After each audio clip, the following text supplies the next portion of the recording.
తండ్రి అయినటువంటి దేవుడిని ఆత్మతోనూ సత్యంతోనూ ఆరాధించడానికి సకాలంలో చేరవచ్చిన ప్రియులందరికీ శుభంలో వందనాలు తెలియజేస్తున్నాను. ప్రియమైనటువంటి దేవుని వల్ల దేవుని యొక్క ఆలోచనల ప్రకారం మనుషుడు నడుచుకోవడం అనేటటువంటిది చాలా కాలం నుంచి దేవుడు ఆశిస్తున్నా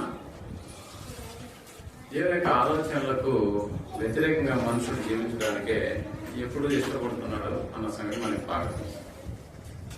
అందుకనే దేవుణ్ణి ఆరాధించడం, దేవుణ్ణి గౌరవించడం, దేవుని ఉన్నతమైనటువంటి ఆలోచనల ప్రకారం మనుషుడు జీవించడం అనే కార్యక్రమం ఉందే, ఇది లోకంలో ఉన్నటువంటి మనుషులకు నచ్చినటువంటి కార్యక్రమం. లోకంలో ఉన్నటువంటి వారికి నచ్చేది ఏంటంటే తమ ఇష్టానుసారమైనటువంటి జీవితాన్ని జీవించడానికి ఇష్టపడేటటువంటి వారుగా మనుషులు లోకంలో బ్రతుకుతున్నారు. కాబట్టి మన ఆలోచన ఎప్పుడు కూడా దేవుని వైపు మళ్లించడానికే మనం చేస్తున్నటువంటి ప్రతి ప్రయత్నం, వినిపిస్తున్నటువంటి ప్రతి అంశం కూడా మనుషుల్ని దేవుని వైపుకు మళ్లించాలి. అందులో భాగంగానే ఈ దినం కూడా మనం ఆలోచన చేయబోయేటటువంటి అంశం, నిజమైన వెలుగు మనిషిని ఎలా వెలిగిస్తుంది. నిజమైన వెలుగు, సోదరులు నాకు చెప్పినట్టుగా నిజమైన వెలుగు ఉంది అని అంటే అబద్ధమైన వెలుగు కూడా ఉంది అనేటటువంటి. అయితే ఇక్కడ వెలుగు అనేటటువంటి దాని గురించి మనకు బాగా తెలుసు. మన మానవ జీవన విధానంలో వెలుగును గురించినటువంటి సందర్భాలు కూడా చాలా మనం విన్నాం. నిజంగా యేసు ప్రభుల వారు సత్యాన్ని బోధించడానికి లోకంలోకి వచ్చాడన్న సంగతి మనకు బాగా తెలుసు.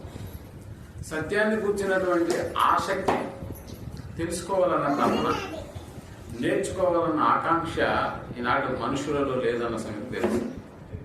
నిజంగా యేసు ప్రభువు వారిని లోకంగానే హత్తుకుని ఉంటే యేసును అంగీకరించినటువంటి వారిని కూడా లోకం గౌరవిస్తుందన్న సంగతి మనకు బాగా తెలుసు.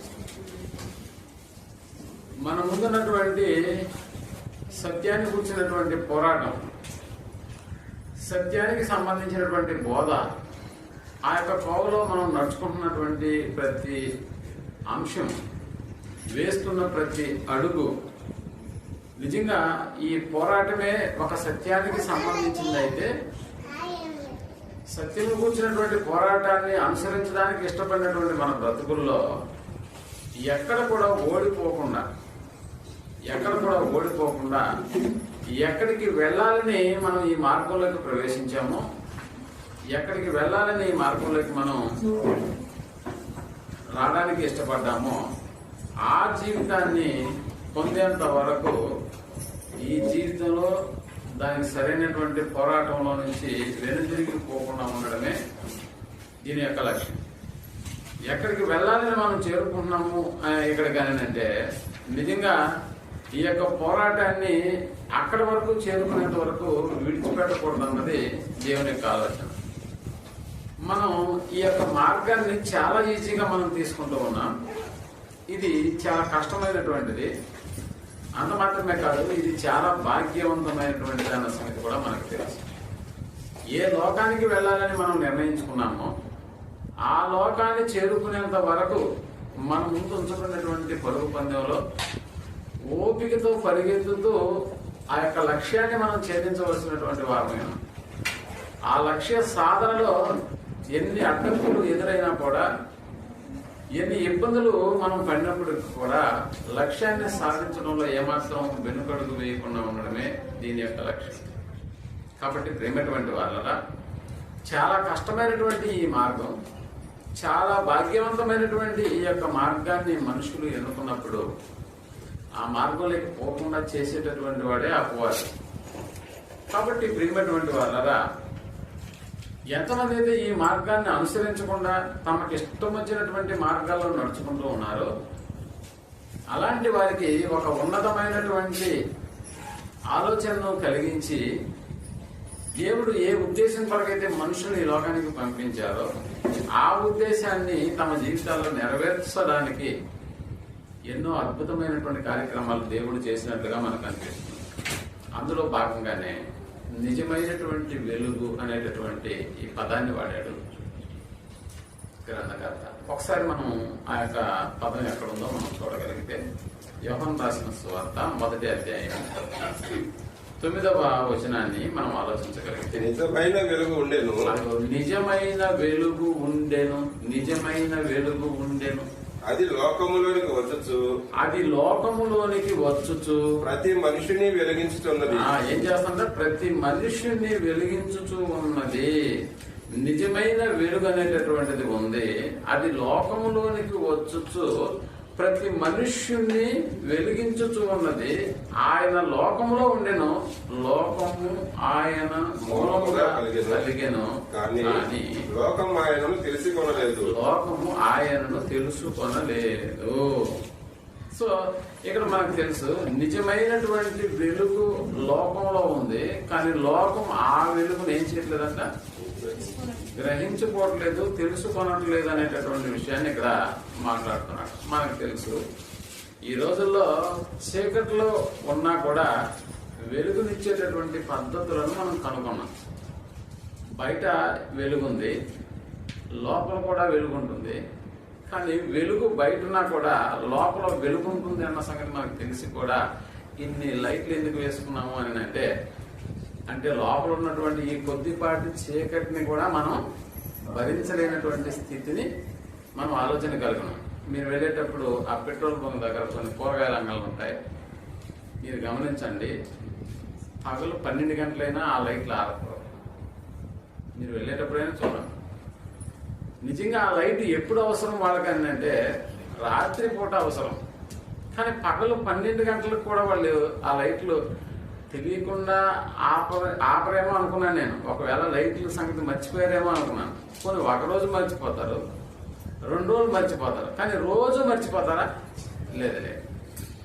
ఎందుకు అలా అంటే ఎంత లైట్లు వేసుంటే అంత దృష్టి వారి మీద పడుతుంది అనేది వారి యొక్క ఆలోచన. కాబట్టి ప్రియమైనటువంటి వాళ్ళరా, మనకు తెలుసు ఈ యొక్క కరెంటు లేకపోతే పవర్ అనేటటువంటిది కనుక్కోక ముందే మనుషులు ఎలాంటి చీకట్లో మగ్గిపోయారో మనకు బాగా తెలుసు. అంటే విద్యుత్ అనేటటువంటిది కనుగోక ముందు మనుషులు ఎలాంటి చీకటి బ్రతికారో మనకు తెలుసు. నేడు మనం కూడా కొద్ది సంవత్సరాలు వెనక్కి వెళ్తే, నేను వెనక్కి వెళ్తే ఒక 30-25 సంవత్సరాలు వెనక్కి వెళ్తే ఆ రోజుల్లో లైట్ అనేటటువంటిది కరెంట్ తీగల ద్వారా వీధి లైట్లు ఉంటే మన ఇంట్లో మాత్రం లైట్ ఉండేది కాదు. కిరోసిన్ ఆ దీపం కింద అందరూ ఒకసారిగా, ఎక్కడ స్టోర్లో ఇచ్చే కిరోసిన్ కూడా మనకి అయిపోతుందేమో అన్న ఆలోచనతో ఏం చేసేవాళ్ళం మనం అంటే, ఇది 7 గంటలకి కిరోసిన్ బుడ్డి వెలిగించిన తర్వాత ఆ వెలుగులోనే అందరం ఒకేసారి కూర్చొని ఏం చేయాలి, భోజనం చేసేసి వెంటనే దాన్ని ఆరిపేసేయాలి. ఎందుకు? మళ్ళా తెల్లారి కిరోసిన్ ఉండదు, మళ్ళా రేపటికి అలాంటి వెలుగు దొరకదేమో అనేటటువంటిది. అందుకని స్టోర్లో కూడా కిరోసిన్ కొద్దిగా ఇచ్చేటటువంటి వాళ్ళు, ఆ ఇచ్చినటువంటి కిరోసిన్ కొనడానికి కూడా డబ్బులు ఉండేటటువంటివి కాదు, బయట కొనడానికి కూడా. అందుకని స్టోర్లో ఆ కిరోసిన్ ఇచ్చినప్పుడు కూడా చాలా జాగ్రత్తగా దాన్ని వాడుకునేటటువంటి వాళ్ళని. మీకు తెలుసు, నేను చదువుకునేటటువంటి దినాల్లో కూడా కిరోసిన్ బుడ్డి వెలుతురులోనే చదువుకున్నాను. ఇక్కడ ఈ స్థానిక సంఘం కట్టక ముందు ఇక్కడ ఒక గుడిసె ఉండేది. అంటే ఆ గుడిసెను మేము కొన్నప్పుడు దాన్ని తీయకుండా అలాగే ఉంచేవాళ్ళం.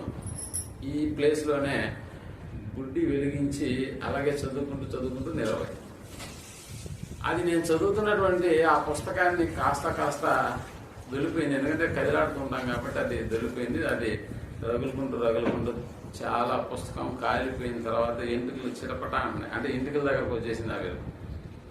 అలా ఎప్పుడైతే ఆ చిటపటా శబ్దం వినిందో వెంటనే మెలుగు వచ్చినప్పుడు ఇక కొద్ది ఉంటే ఆ ఇల్లు కూడా తగలబడిపోయింది అన్నట్టుగా ఉండేది. అంటే చీకటిని పారదోలడానికి ఆ రోజుల్లో చదువుకోవడానికైనా కూడా మనము కిరోసిన్ అనేటటువంటి దీపాల మధ్య కూర్చుని నిజంగా భోజనం చేసే వాళ్ళము, తినేటటువంటి వాళ్ళము. కానీ ఈ రోజుల్లోకి వెళ్ళి మనం ఆలోచించగలిగితే మనకు తెలుసు ఈ రూమ్కి ఒక లైట్ ఉంటే సరిపోతుంది. కానీ అలాంటిది ఎన్ని లైట్లు వేసుకున్నాం ఇక్కడ? ఒక లైట్ ఉంటే సరిపోతుంది. కానీ ఎన్ని లైట్లు వేసుకున్నామో మనకు బాగా తెలుసు. ఈరోజు మన గృహాల్లోకి వెళ్ళి ఆలోచన చేస్తే హాల్లో ఒక 2 పెద్ద లైట్లు ఉంటాయి, 2 చిన్న లైట్లు కూడా ఉంటాయి. బెడ్రూమ్లోకి వెళ్తే ఒక పెద్ద లైట్ ఉంటుంది, దాని కింద ఇంకో చిన్న లైట్ ఉంటుంది. బెడ్ లైట్ అనేటటువంటిది నిద్రపోయేటప్పుడు వేసుకుంటాం చిన్నదిగా, కానీ మనకు మెలకు వచ్చినప్పుడు పెద్ద లైట్లు మనం వేసుకుంటూ ఉంటాం. అంటే ఇక్కడ మనం ఆలోచన చేసేది ఏంటంటే ఆ వెలుగులోనే మనం ఎంత రాత్రి అయినా కూడా మన కార్యక్రమాలు జరుపుకునేదానికి మనం ఇష్టపడతాం. ఆ వెలుగు ఉండడం వల్ల ఆనందపడిపోతుంటాం. అప్పుడప్పుడు కరెంట్ పోయినప్పుడు అబ్బా కరెంట్ పోయిందా అనేటటువంటిది మళ్ళా మన యొక్క నిరాశ నిస్పృహ, ఆ కరెంటు తీసేసిన వాడిని తిట్టుకుంటూ బయట కూర్చుంటూ ఎప్పుడు వస్తుందో ఈ కరెంటు అనుకుంటా నిజంగా మనం ఎన్నో విధాలుగా ఆ వెలుగు మళ్ళా కావాలని కోరుకుంటూ ఉంటాం. అంత మాత్రమే కాదు, అప్పుడప్పుడు శుభకార్యాలు జరుగుతున్నప్పుడు ఆ కార్యాలలో ముఖ్యంగా ఇల్లు ఓపెనింగ్ జరుగుతుంది అనుకోండి, ఇల్లు ఓపెనింగ్ జరుగుతున్నప్పుడు ఆ ఇంట్లో విద్యుత్ అలంకరణ అనేటటువంటిది కూడా మనం జరిగిస్తాం. అంటే ఇంటి చుట్టూరు మనం ఏం చేస్తామంటే రంగురంగుల ఆ వెలుగునిచ్చేటటువంటి ఆ లైట్లను కూడా మనం సీరియల్ లైట్స్ అంటాం, సీరియల్ చిట్స్, అలాంటి వాటిని మనం అమర్చుకుంటాం. అలాగని చెప్పి వివాహ శుభకార్యాలకు సంబంధించి కూడా మనం ఏమన్నా లైట్లు ఆర్పేసుకొని కూర్చుంటామా అంటే లేదు. అప్పుడు కూడా వివిధ రకాలైనటువంటి రంగులను ఇచ్చేటటువంటి అలాంటి లైట్లను కూడా మనం ఏం చేస్తామంటే మనం వెలిగించుకుంటూ ఆ వెలుగులో చాలా ఆనందపడుతూ ఉంటాం. అంటే వెలుగు అనేటటువంటిది మన మానసిక స్థితిని ఏం చేస్తుంది అని అంటే చాలా ఆలోచింపజేస్తుంది, చాలా ఆనందింపజేస్తుంది. ఆ వెలుగు ఉంటే నిజంగా చాలా మన యొక్క మానసిక ఉల్లాసం అనేటటువంటిది పెరుగుతూ ఉంటుందన్న సంగతి మనకు బాగా తెలుసు. ఇప్పుడు ఆలోచన చేయండి, ఒక 30 ఏళ్ల క్రితం వెళితేనే కిరోసిన్ సంబంధించినటువంటి దీపాల గురించి మనం ఆలోచన చేశాం. ఇంకొంచెం 30 ఏళ్ళు మళ్ళా ఇంకా వెనక్కి వెళ్ళామనుకోండి, ఒక 100 ఏళ్ళు వెనక్కి వెళ్ళామనుకోండి, అప్పుడు బ్రతికినటువంటి మన పితరులు, అప్పుడు బ్రతికినటువంటి కొంతమంది రాజులు, ఉదాహరణకి సొలొమోన్ గారు మనకు తెలుసు, ఆయన ఎంతటి ధనవంతుడు మనకు బాగా తెలుసు. అలాంటి ఆయన కూడా రాత్రి వేళ అయినప్పుడు చీకట్లోనే తన యొక్క రాజరికాన్ని నడిపాడా అంటే అవును. అప్పుడు వాళ్ళు ఉపయోగించినటువంటివి కాకడాలు, ఆ వెలుతురులోనే అన్ని కార్యక్రమాలు జరిగించారా అని అంటే జరిగించారు. అంటే మన పితరులకు ఈ అవకాశం అనేటటువంటిది లేదు.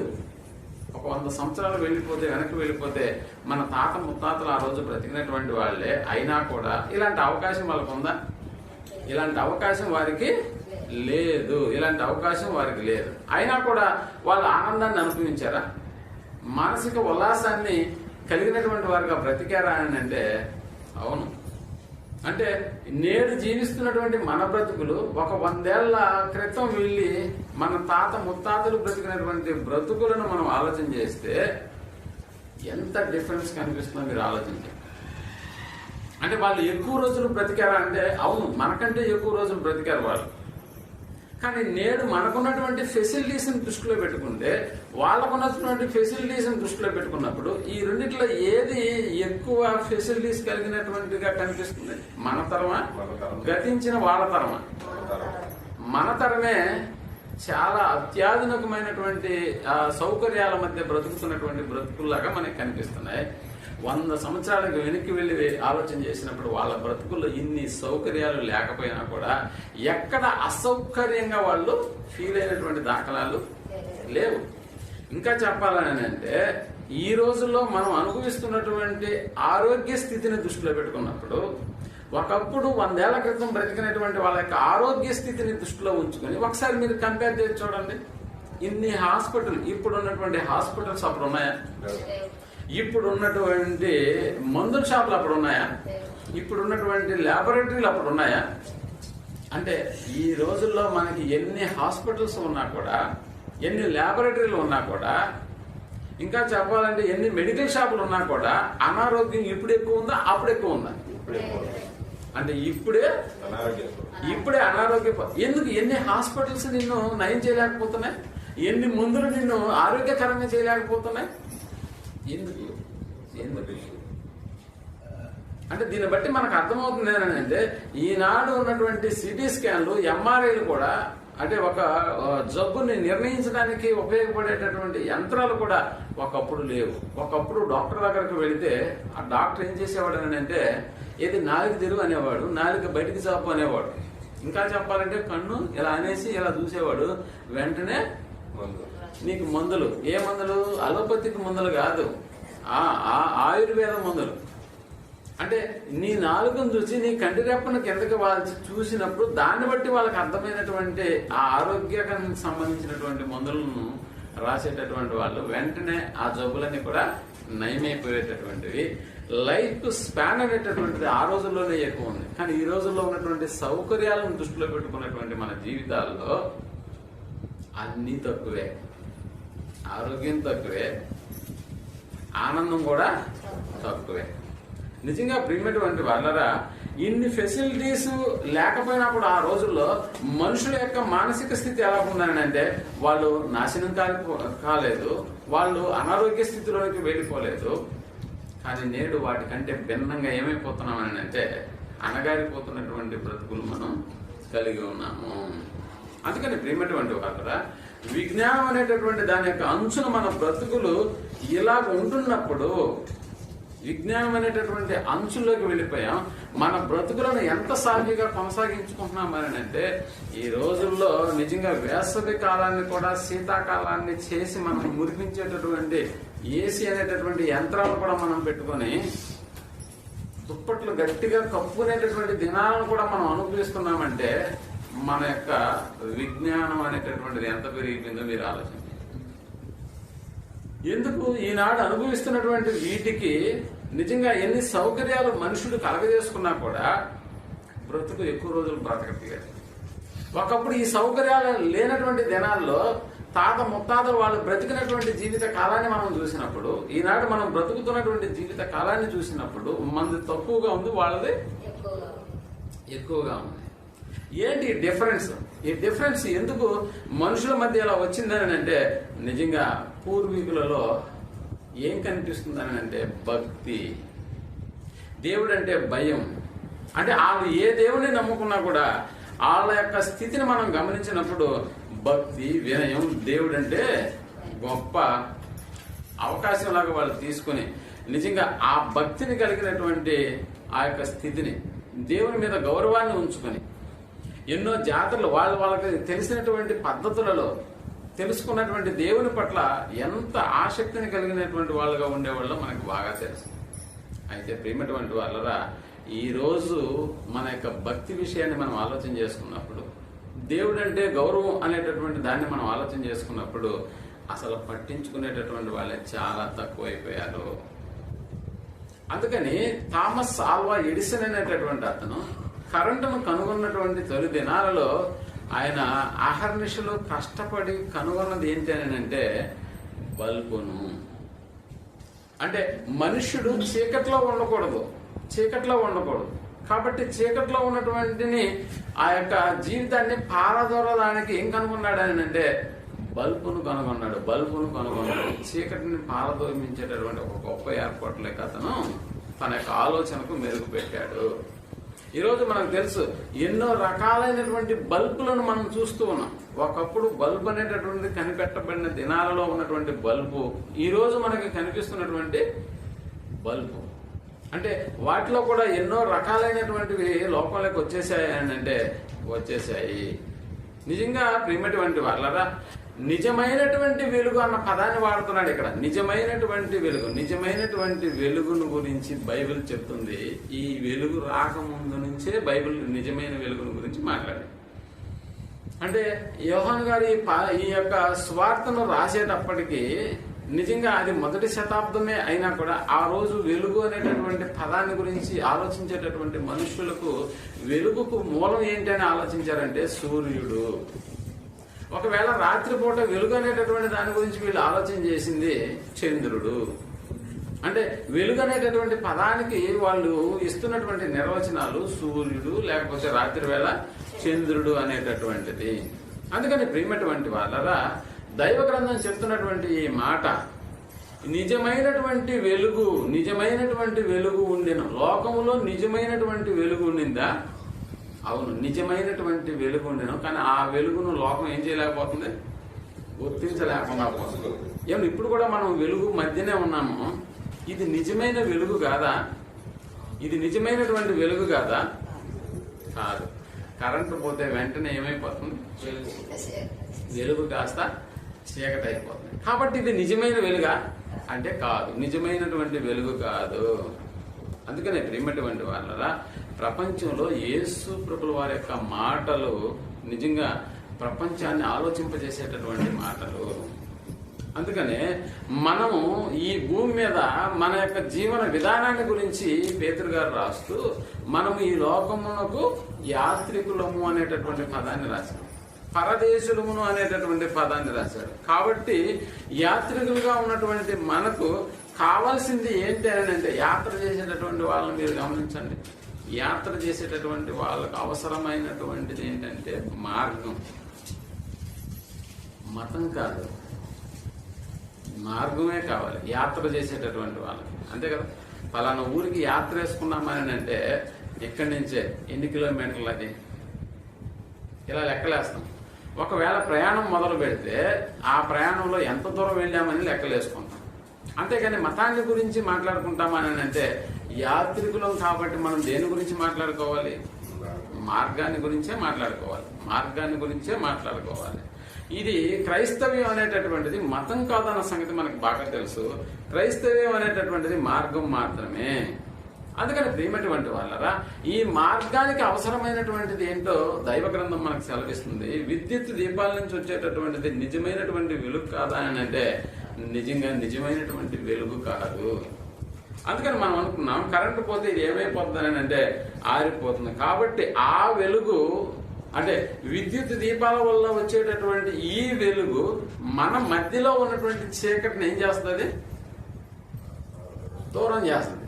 మన మధ్యలో ఉన్నటువంటి చీకటిని, నిజమైనటువంటి వెలుగు కాదు, విద్యుత్ దీపాల వల్ల వచ్చేటటువంటి వెలుగు మన మధ్యలో ఉన్నటువంటి చీకటిని ఏం చేస్తుంది? పారదోరుతుంది. కానీ నిజమైనటువంటి వెలుగు లోకములో ఉండెను అన్న పదం రాస్తున్నాడు. నిజమైనటువంటి వెలుగు లోకములో ఉండెను. ఆ వెలుగు మనలో ఉన్నటువంటి చీకటిని ఏం చేస్తుందంట? పారదోలుతుంది. మన మధ్య ఉన్న చీకటిని పారదోసేదేమో విద్యుత్ దీపాల వల్ల వచ్చేటటువంటి వెలుగు.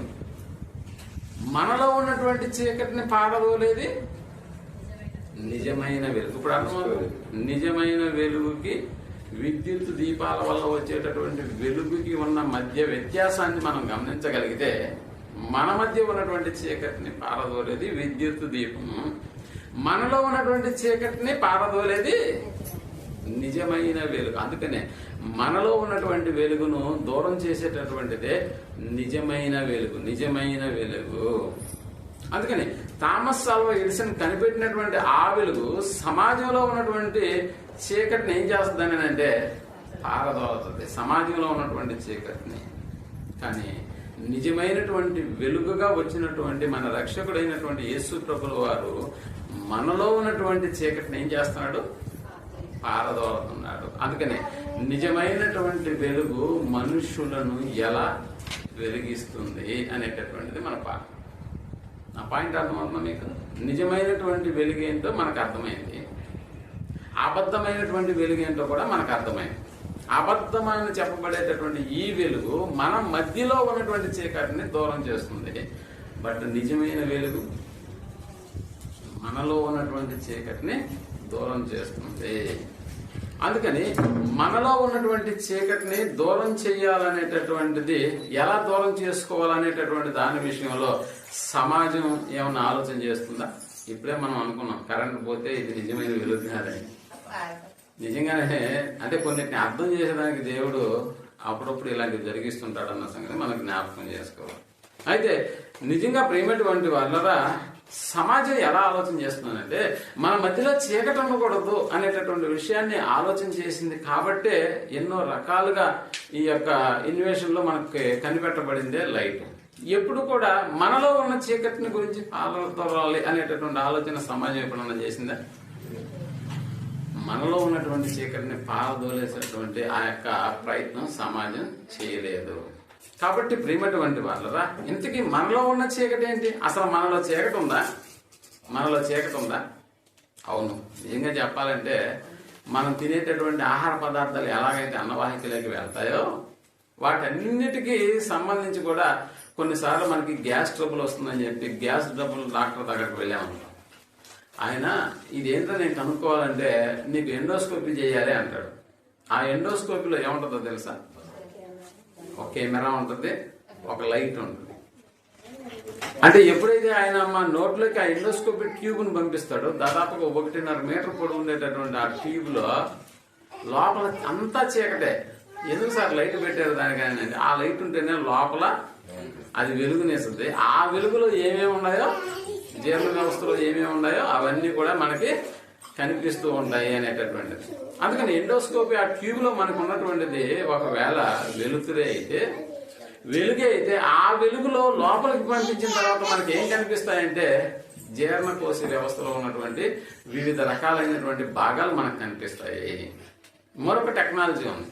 ఎండోస్కోపీ అనేటటువంటి పద్ధతుల ద్వారా నేడున్నటువంటి టెక్నాలజీలో క్యాప్సుల్ ఎండోస్కోపీ అనేటటువంటి ఒక క్యాప్సుల్ ని ఏం చేస్తారంటే మనిషిని ముందుగానే అతన్ని ఏం చేస్తారంటే అడ్మిట్ చేసి క్యాప్సుల్ అనేటటువంటి దాన్ని మింగిస్తారు. క్యాప్సులే, ఇంకేం లేదు. ఆ క్యాప్సుల్లో ఏముంటుందంటే లైట్ ఉంటుంది, అందులో మిషన్ ఉంటుంది. ఆ మిషన్ అంటే కెమెరా ఉంటుంది.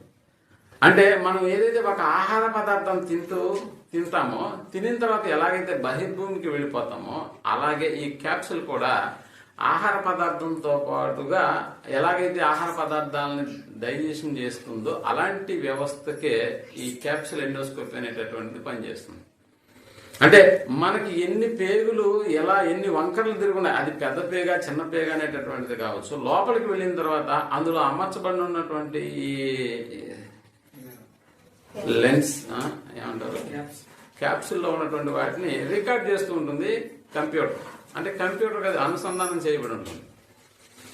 సో అది ఎక్కడెక్కడికి తిరుగుతుందో అనేటటువంటి విషయాలన్నీ కూడా ఒకటి బయట కూర్చొని చూస్తూ ఉంటారు. అంటే ఎక్కడ ప్రాబ్లం ఉన్నది ఫోటోలు తీసుకుంటూ ప్రతి పేగు తిరిగి వెళ్ళిపోతుంది. దానికి చాలా ఖర్చుతో కూడినటువంటిది.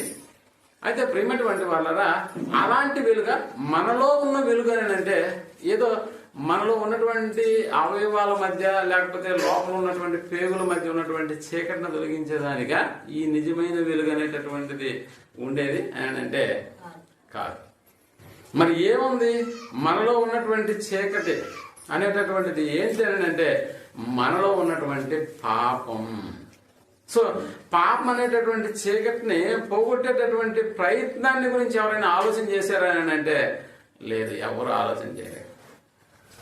పాపం అనేటటువంటి చీకటిలో ప్రతి మనుషుడు ఏం చేస్తున్నాడు అని అంటే అసత్య కార్యాలను నడిపిస్తున్నాడు, దేవునికి విరోధమైనటువంటి కార్యక్రమాలను జరిగిస్తున్నాడు. కాబట్టి నిజమైన వెలుగు అనేటటువంటిది మనలో ఉన్నటువంటి చీకటి, పాపం అనేటటువంటి చీకటిని పారదోలడానికే యేసు ప్రభువు వారు ఈ లోకానికి ఎలా వచ్చాడు? నిజమైనటువంటి వెలుగుగా. అందుకనే మనలో చీకటిని పోగొట్టడానికి యేసు ప్రభువు వారు లోకంలోకి వచ్చాడన్న సంగతి మనకు బాగా తెలుసు. లోకంలోనికి వచ్చాడు కాబట్టి మనిషిని వెలిగించేందుకు ఇప్పుడు నిజమైనటువంటి వెలుగు అవసరమని అంటే అవును. పాపం అనేటటువంటి చీకటిలో మనుషులు మగ్గిపోతున్నప్పుడు దానిలో నుండి మనుషుడు బయటికి రావాలని అంటే పాపం అనే చీకటి తొలగిపోవాలి. అలా తొలగిపోవాలంటే ఇప్పుడు చీకటి ఉన్న ప్రాంతాలకి ఏది వెళితేనే చీకటి తొలగిపోతుందంటే వెలుగు వెళితేనే చీకటి తొలగిపోతుంది. అందుకని ప్రేమటువంటి వాళ్ళరా, ఆ వెలుగు వల్ల మన జీవితాల్లో కలిగేటటువంటి మార్పును తండ్రి అయినటువంటి దేవుడు చూడాలనుకుంటున్నాడు. తండ్రి అయినటువంటి దేవుడు ప్రశాంతంగా నిజంగా ప్రభువు జీవితాన్ని ప్రారంభించారు. అనేకుల జీవితాలను యేసు ప్రభువు వారి యొక్క మాటల ద్వారా ఎలా మార్చాడో మనకు బాగా తెలుసు. అలా వెలిగించబడినటువంటి వారమే ఇక్కడ కూర్చున్నటువంటి మనలో ప్రతి ఒక్కరు. అంటే మనలో ఉన్నటువంటి పాపం అనేటటువంటి చీకటిని యేసు ప్రభువు వారి యొక్క మాటల ద్వారా మనం ఏం చేశామని అంటే దాన్ని తొలగించుకున్నాము. అందుకని ప్రియమైనటువంటి వాళ్ళరా, మేధావులకు కూడా అర్థం కానటువంటి జ్ఞానం ఎక్కడుందని అంటే ఇదిగో దేవుడు చిన్న వాళ్ళకి దాన్ని అనుగ్రహించినట్టుగా మనకు అర్థమవుతూ ఉంది. అంటే మేధావులకు కూడా లేదా ఈ జ్ఞానం అని అంటే లేదు. మరి ఎవరికి ఉంది ఈ జ్ఞానం అని అంటే లోకంలో ఎన్నిక లేనటువంటి వారిని దేవుడు ఎన్నుకున్నట్టుగా ఈ యొక్క ఆ అజ్ఞానాన్ని తొలగించడానికి దేవుని యొక్క జ్ఞానం అనేటటువంటిది అనేకులకు పంచిచ్చాడు యేసు ప్రభువు వారు. మనకు తెలుసు, ఏదైనా ఒళ్ళు నొప్పులు లేకపోతే ఇంకేదైనా జ్వరము, లేకపోతే ఇంకేదైనా దెబ్బ తగిలినప్పుడు మనం ఏం చేస్తుంటామంటే మాత్రలు వేసుకుంటుంటాం, అప్పుడప్పుడు ట్యాబ్లెట్లు వేసుకుంటూ ఉంటాం. ఇప్పుడు తలనొప్పి ఉంది అని ఒక ట్యాబ్లెట్ మనం వేసుకున్నాం అనుకోండి, తలనొప్పి ఉందని ఒక ట్యాబ్లెట్ వేసుకున్నప్పుడు అది డైరెక్ట్ గా తల దగ్గర మనం ఇక్కడ ఆ ట్యాబ్లెట్ ని నూరి ఇక్కడ పుయ్యం. మనం ఏం చేస్తాం అంటే ఆ ట్యాబ్లెట్ ను నీళ్లు తీసుకుని దాంతో పాటు మనం జీర్ణాశయంలోకి మనం పంపిస్తాం, ఆ జీర్ణ వ్యవస్థలోకి మనం పంపిస్తాం. అంటే ట్యాబ్లెట్ వేసుకున్నామంటే వేసుకున్నామని చెప్తాం. అలా వేసుకున్నప్పుడు నిజంగా అది జీర్ణ వ్యవస్థలోకి వెళ్ళిన తర్వాత ఆ వ్యవస్థ దాన్ని ఏం చేస్తుందంటే నిర్వీర్యం చేస్తుంది. దాన్ని ముక్కలు ముక్కలుగా చేసేసి జీర్ణ వ్యవస్థ లాగా ఆహార పదార్థాలను ఎలాగైతే చేస్తాం అలాగే ఆ ట్యాబ్లెట్ చేసిన తర్వాత అందులో విడిపోయినటువంటి ఆ ట్యాబ్లెట్ కు సంబంధించినటువంటి ఆ పదార్థాలు ఎక్కడ నొప్పి ఉన్నాయో కనుగొని వాటి వైపు ప్రయాణం చేస్తాయి. ఎక్కడ ఈ బాడీలో నొప్పి ఉన్నది అనేటటువంటి దాన్ని ఆ వ్యవస్థలోకి వెళ్ళిన తర్వాత ఎక్కడ నొప్పి ఉందో అక్కడికి అవి ప్రయాణం చేసి అక్కడికి వెళ్ళి తమ యొక్క పనిని ఏం చేస్తాయంటే స్టార్ట్ చేస్తాయి. అక్కడికి వెళ్ళి తమ పనిని ప్రారంభిస్తేనే ఆ నొప్పి అనేటటువంటిది ఏమైపోతుంది మనకనంటే తగ్గిపోతుంది. అందుకనే ప్రేమటువంటి వాళ్ళరా, అలాగే దేవుని యొక్క వాక్యం అనేటటువంటి ఉంది. ఆ వాక్యాన్ని నువ్వు స్వీకరిస్తే తప్ప మనలో ఎక్కడ చీకటి ఉందనేటటువంటి విషయాన్ని గురించి అది పనిచేసేదానికి వీలవుతుంది. ఎప్పుడైతే వాక్యాన్ని నువ్వు స్వీకరిస్తావు. అందుకనే ఒకసారి మనకు తెలుసు 119వ దావీదు కీర్తనను చాలా మంది నేర్చుకుంటూ ఉన్నారు, ఎక్కడ అడిగితే అక్కడ చెబుతున్నారు. 119వ దావీదు కీర్తన 130వ వచనాన్ని మనం ఆలోచించగలిగితే 130వ వచనాన్ని నీ వాక్యము అన్న పదం రాశాడు. నీ వాక్యము వెల్లడి అగు తోడనే వెలుగు కలుగును. అది ఏమవుతుందంట? వెలుగు కలుగును. నీ వాక్యము వెల్లడియగు తోడనే, నీ వాక్యము వెల్లడియగు తోడనే వెలుగు కలుగును. వెలుగు కలుగును. చూసారా? అంటే వాక్యము ఎక్కడికి వెళ్తుందో అక్కడికి ఏమైపోతుందంట? వెలుగు. వెలుగు. వాక్యం ఎక్కడికి వెళ్తే అక్కడికి వెలుగు కలుగును అన్నాడు. ఇప్పుడు వాక్యం అనేటటువంటిది చీకటి గల ప్రదేశానికి వెళ్ళాలి. చీకటి అంటే ఇక్కడ పాపం అన్న సంగతి. ఒక మనిషిని వెలిగించాలి అని అంటే మనిషి చీకట్లో ఉండాలి. చీకట్లో ఉన్నాడంటే దాని అర్థం ఏంటి? లైట్లు వేసుకొని వెలుగులో కూర్చోవడం కాదు. ఇక్కడ పాపం అనేటటువంటి చీకట్లో ఉన్నాడు కాబట్టి ఇప్పుడు వాక్యం అనేటటువంటిది వెల్లడి అయ్యేటటువంటి చోటికి అతడు వెళ్ళాలి. లేకపోతే వాక్యమైనా తన దగ్గరకు రావాలి. అలా వచ్చినప్పుడు ఆ వాక్యాన్ని వాడు ఏం చేయాలి? స్వీకరించాలి, అంగీకరించాలి. అలా అంగీకరించినప్పుడే అది వెళ్ళి చీకటి గల ప్రదేశాలను ఏం చేస్తుందంట? కనుగొంటది. అక్కడ ట్రీట్మెంట్ జరిగిస్తుంది. కాబట్టి ప్రేమటువంటి వాళ్ళరా, మనసు మార్చుకోవడానికి నిజంగా ఇక్కడికి వచ్చామని అంటే కాదు. ఇక్కడికి వచ్చింది దేనికని మనం అనుకున్నామంటే దేవుని వలన ఏదన్నా ప్రయోజనం దొరకకపోతుందా అనేటటువంటి ఆలోచన. అంటే దేవుని దగ్గరకు వస్తున్నామని అంటే మన యొక్క ఆలోచనలు ఎలా మారుతున్నాయంటే దేవుడు ఏదో ఒకటి మనకు అనుగ్రహిస్తాడు, ఏదో ఒకటి మనకు అనుగ్రహిస్తాడు. అంతేకాని దేవుని యొద్దకు మనం వెళ్తున్నామంటే నేను ఏదైనా చేయవలసిన కార్యక్రమం దేవుని పట్ల ఏదైనా ఉందా అన్న ఆలోచనతో ఇక్కడికి వస్తామని అంటే లేదు. దేవుని వల్ల ఏం ప్రయోజనం కలుగుతుంది, ఏం ప్రయోజనం కలుగుతుంది దేవుని వల్ల అనేటటువంటి ఆ యొక్క దూరంలోనే మనం ఇక్కడికి వస్తూ ఉన్నాం. ఒకవేళ అనారోగ్యంతో ఒకవేళ వచ్చి ఉంటే ఆరోగ్యం వస్తుందన్న ఆలోచన మనకు ఉంటుంది. ఒకవేళ మనకు ఆర్థిక సంబంధమైనటువంటి ఇబ్బందులు ఏమన్నా ఉంటే ఇదిగో దేవుని ఎందుకు రావడం వల్ల ఆర్థిక సంబంధమైనటువంటి సమస్యలు మన నుండి దూరం అయిపోతాయన్న ఆలోచన మనకు వస్తుంది. అందుకనే మనం దేవుని దగ్గరకు వస్తున్నామని అంటే దేవునికి నా వలన ఏదైనా పని చేయవలసినటువంటిది ఉందా అన్న ఆలోచన దగ్గరకు వచ్చినటువంటి వాళ్ళం ఉన్నామా? దేవుని వల్ల ఏది జరుగుతుందో అనేటటువంటి ఆలోచన మనకు తెలుసు. గన్ అనేటటువంటిది మనం చూసుకుంటాం.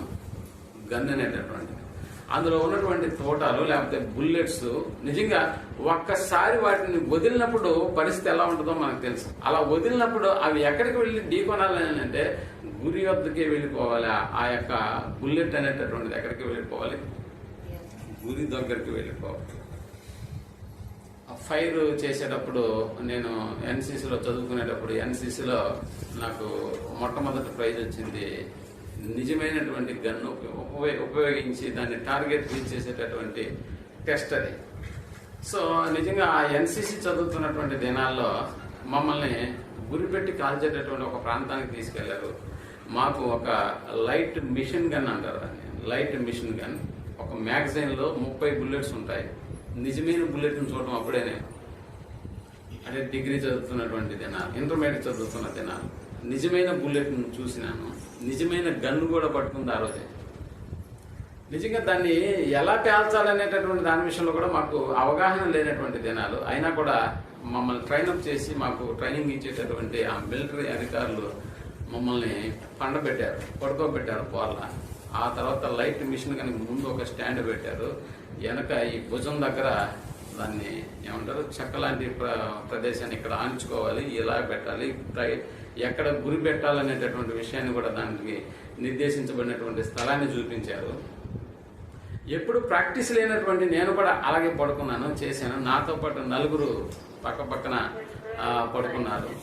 30 బుల్లెట్స్ ఉన్నటువంటి ఆ మ్యాగజైన్ అందులో అమర్చబడినప్పుడు ఆ బుల్లెట్స్ కూడా ఎలా అమర్చాలో కూడా మాకు నేర్పించారు. ఇంకా కావాలంటే మాకు నేర్పించింది ఏంటంటే కరెక్ట్గా 5 నిమిషాల్లో ఆ మిషన్ గన్ అనేటటువంటిది ఏదైతే ఉందో దాన్ని ముక్కలుగా పార్ట్స్ ని విభజన చేసి పెట్టేసేయాలి. మళ్ళీ ఇంకొక 5 నిమిషాలు టైం ఇస్తారు. ఏదైతే విభజన చేసి పెట్టేసామో మళ్ళీ వాటన్నిటిని కూడా 5 నిమిషాల్లో ఫిట్ చేసి మళ్ళీ గన్ రెడీ చేసి, ఇది టెస్ట్ అన్నమాట మాకు. అలాంటి టెస్ట్లో పాస్ అయినటువంటి నేను కూడా ఎదురుగా ఏం చూసి కొట్టేటటువంటి టార్గెట్ని కూడా ఒక రౌండ్ ఉంటుంది, మీకు తెలుసు కదా, సినిమాల్లో మనం చూస్తుంటాం. వాటన్నిటి చాలా దగ్గరలో 5 బుల్లెట్స్ని మేము పేల్చాలి.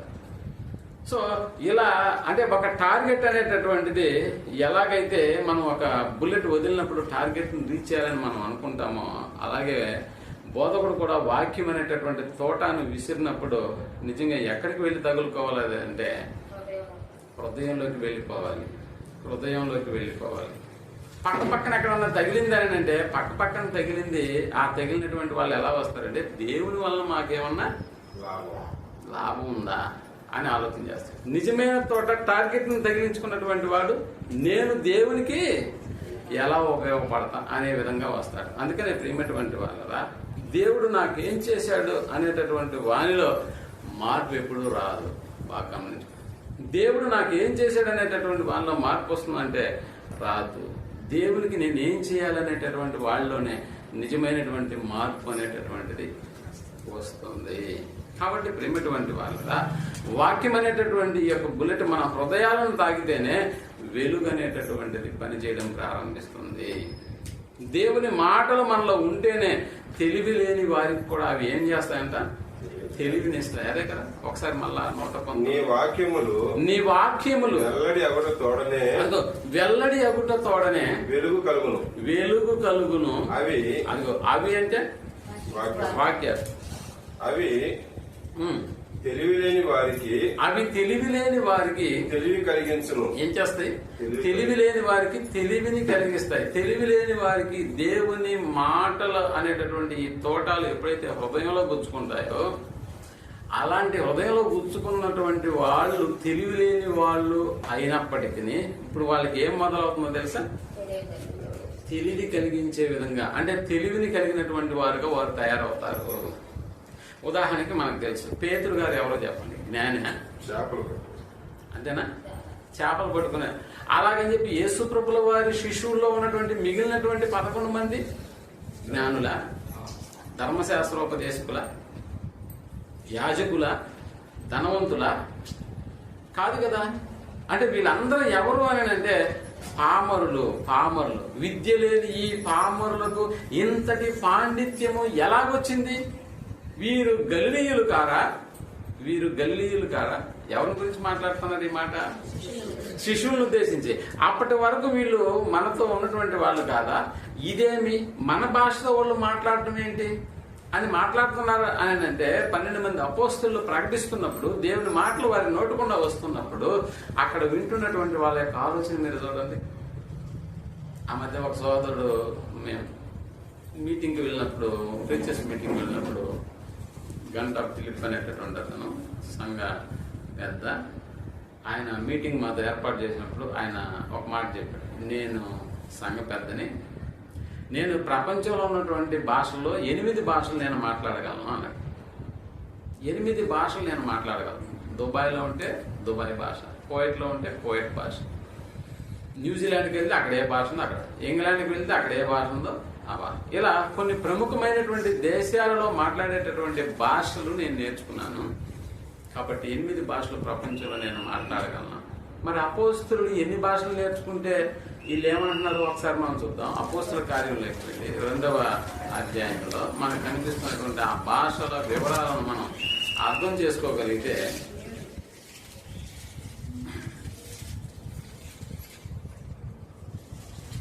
8వ వచనం, 2వ అధ్యాయము 8వ వచనం. మనలో ప్రతి వాడు తాను పుట్టిన దేశపు భాషతో, అది తాను పుట్టిన దేశపు భాషతో వీరు మాట్లాడటం మనము వినుచున్నాము. వీరు మాట్లాడుట మనము వినుచున్నామే. ఇదేమి ఇదేమి ఇదేమి ఇదేమి అని చెబుతూ పార్తీయులు లెక్క పెట్టండి. పార్తీయ దేశానికి సంబంధించిన వాళ్ళు, మాదీయులు, మాదీయ ప్రాంతానికి సంబంధించిన వాళ్ళు, ఎలామీయులు, మెసొపొతామియా, యోదయ, కప్పదొకియా, పొంతు, ఆసియా, ఫ్రుగియా, పంఫూలియా, ఐగుప్తు అను దేశముల అందరి వారు కురేనే దగ్గర లిబియా ప్రాంతముల యందు కాపురం ఉన్నవారు, రోమా నుండి పరవాసులుగా వచ్చిన వారు,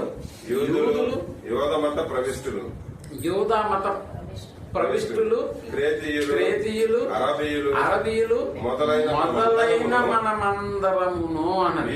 ఎన్ని భాషలు వచ్చాయండి లెక్క పెట్టా కదా? 14 భాషలు. 14-15 ఉన్నాయి అక్కడ. అంటే దాదాపుగా 15 భాషలు కలిగినటువంటి భాషలు అక్కడ ఉన్నారు. అప్పుడు వాళ్ళు అంటున్నది ఏంటంటే దేవుని వాక్యం, అంటే దేవుని కొరకు మేము ఏం చేయాలి అనుకునేటటువంటి వాళ్ళలో దేవుని వాక్యం వెళ్ళింది. అప్పుడు వాళ్ళ హృదయాలను వెలిగించింది. కాబట్టి దేవుని వాక్యం ఎవరి హృదయాల్లో అయితే వెళ్ళిపోతుందో వాళ్ళు తెలివి లేని వారికి అది ఏం చేస్తుందంట? తెలివిని పుట్టేస్తుంది. తెలివి లేని వారికి తెలివిని పుట్టేస్తుంది. ఇప్పుడు వారి ముందున్నటువంటిది దాదాపుగా 15 దేశాల భాషలు మాట్లాడేటటువంటి వాళ్ళు ఉన్నారు. ఇప్పుడు ఆ 15 దేశాల భాషలు మాట్లాడేటటువంటి వాళ్ళు అంటున్నారు ఏంటి? వీరు మన భాషలతో దేవుని గొప్ప కార్యములను వివరించుట వినుచున్నామని చెప్పుకొనిరి. మన భాషలతో అని వాళ్ళు మాట్లాడింది ఎన్ని భాషలా? ఒకే ఒక భాష. అది ఏ భాష మాట్లాడినారు? ఆ భాష వాళ్ళు మాట్లాడుతున్నప్పుడు పృగి నుంచి వచ్చిన వాడికి పృగి భాషలో వెళ్ళిపోతుంది.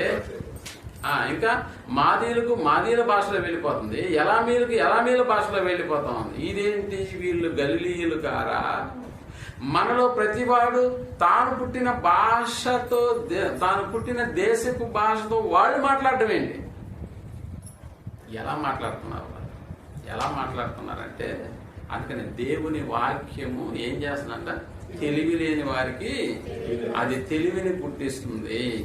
విద్య లేని పామరులు కదా, గలిలీయులు కదా, ఇంతటి పాండిత్యం వీళ్ళకి ఎలా వచ్చిందని అని అనుకుంటున్నారు. నిజంగా ఇది బల్బు ద్వారా వచ్చినటువంటి వెలుగు వల్ల వచ్చిందా ఈ పాండిత్యం? సమాజంలో అది చీకటిని పారదోలుతుందేమో, కానీ మనిషి నేటికి అలాగనే ఉన్నాడా? ఈ విద్యుత్ కాంతుల మధ్య కూర్చున్నటువంటి మనుషులు అప్పుడు ఎలా ఉన్నారో, ఏది బల్బు కనుగొన్న మొదట్లో ఎలా ఉన్నారో ఇప్పుడు కూడా అలాగనే ఉన్నారా? మార్పు ఏమైనా వచ్చిందా? మనిషిలో మార్పు రాలేదు. మనిషిలో మార్పు రాలేదు, కానీ తాను పెంచుకున్నటువంటి సౌకర్యాలలో మాత్రం మార్పు వచ్చేసింది. ఆ రోజు కూడా కూర్చున్నది ఏది? థామస్ ఆల్వా ఎడిసన్ కనుగొన్న విద్యుత్ కాంతిలో కూర్చున్న మనిషి అలాగనే ఉన్నాడు. ఈనాడు అదే విద్యుత్ అలంకరణతో తయారు చేయబడినటువంటి విద్యుత్ దీపాల మధ్య కూర్చున్నటువంటి మనుషుడు కూడా అప్పటికి ఇప్పటికి అలాగే ఉన్నాడా? అలాగే ఉన్నాడు. అందుకే మనిషిలో ఉన్న చీకటిని పారదోడడానికి యేసు ప్రభుల వారి యొక్క మాటలే అందుకు మార్పును తీసుకొచ్చేటటువంటి మాట. అందుకని లోకంలో ఏమన్నా అంటున్నాడంటే లోకంలో వెలుగు ఉంది. ఆ వెలుగు ప్రతి మనిషిని వెలిగించడానికి ఏం చేస్తుంది? ఆతృత చూపిస్తుంది. ఏ మనిషి వస్తాడా నా దగ్గరకి? ఏ మనిషి వస్తాడా? ఎలా వెలిగిస్తుంది ఒక మనిషిని దేవుని యొక్క వెలుగు ఎలా వెలిగిస్తుంది అని అంటే, ఒకటి ఆ మనిషి దగ్గర కన్నా వెలుగు వెళ్ళాలి, లేదా ఆ వెలుగునంత కన్నా ఆ మనిషి రావాలి. అంతేనా? 2 క్యాండిల్స్ వెలిగించాలంటే ఇది ఇక్కడ ఉంటే వెలిగిపోతాయి. వెలిగించబడిన దగ్గరకు వెలుగు లేని దాన్న వచ్చి దాంతో ముట్టించుకోవాలి, లేదా వెలిగించబడిన దాన్ని వెళ్ళి దాన్ని వెలిగించాలి. ఈ రెండిటిల్లో మీరు బాగా ఎన్నిసార్లు దేవుని యొక్క వాక్యం మన దగ్గరకు రాలేదు చెప్పండి. మన దగ్గరకు రాదు. అలాగని చెప్పి మనం దేవుని వాక్యం దగ్గరకు ఎప్పుడు వెళ్ళలేదా? వెళ్తున్నాం. దేవుని వాక్యము మన దగ్గరకు వస్తుంది, కానీ మార్పు అనేటటువంటిది ఎక్కడైనా ఉందా? అందుకని నేను చెప్తున్నాడు, పేతురు రాసిన మొదటి పత్రిక 2వ అధ్యాయము, పేతురు రాసిన మొదటి పత్రిక 2వ అధ్యాయము 9వ వచనాన్ని మనం ఆలోచించాలి. అయితే మీరు చీకటిలో ఉండి ఆశ్చర్యకరమైన తన వెలుగులో ఎక్కడున్నారంట? అయితే మీరు చీకటిలో ఉండి ఈ చీకటిలో ఉండి అయితే మీరు చీకటిలో ఉండి అన్నాడు. ఏ చీకటిది? పాపం అనే చీకటి. లైట్ మధ్య కూర్చున్న చీకటి కాదా? లైట్ ప్రచారం చేసేటటువంటి చీకటి కాదా? కాదు ప్రియమైనటువంటి. అయితే మీరు చీకటిలో నుండి అంటే పాపం అనేటటువంటి చీకటిలో ఉండి అనేటటువంటి పదాన్ని వాడు. పౌలు గారిని కూడా యేసు ప్రభుల వారు ఎన్నుకున్నప్పుడు తండ్రి అయినటువంటి దేవుని మూలంగా యేసు ప్రభుల వారు కూడా ఆయన యొక్క జీవితాన్ని మార్చడానికి ఒక వెలుగుగానే ఆయన దగ్గరకు వచ్చినట్లుగా మనకు అర్థమవుతుంది. పౌలు గారి దగ్గర మనకు తెలుసు కదా, దమస్కులో ఉన్నటువంటి వారిని నాశనం చేయడానికి కంకణం కట్టుకుని తాకీదులు తీసుకుని ఇదిగో వారిని చంపడానికి అధికారాన్ని పొందినటువంటి వాడిగా పౌలు ఒకరోజు బయలుదేరినటువంటి సందర్భం మనకు బాగా తెలుసు. ఎక్కడుంది ఆ సందర్భం? అపోస్తలుల కార్యం 9వ అధ్యాయానికి వెళ్ళి మనం ఆలోచించగలిగితే అక్కడ ఆయన ఎదుర్కొన్నటువంటి స్థితిని గురించి మాట్లాడుతూ ఉన్నాడు. ఒకసారి 9వ అధ్యాయము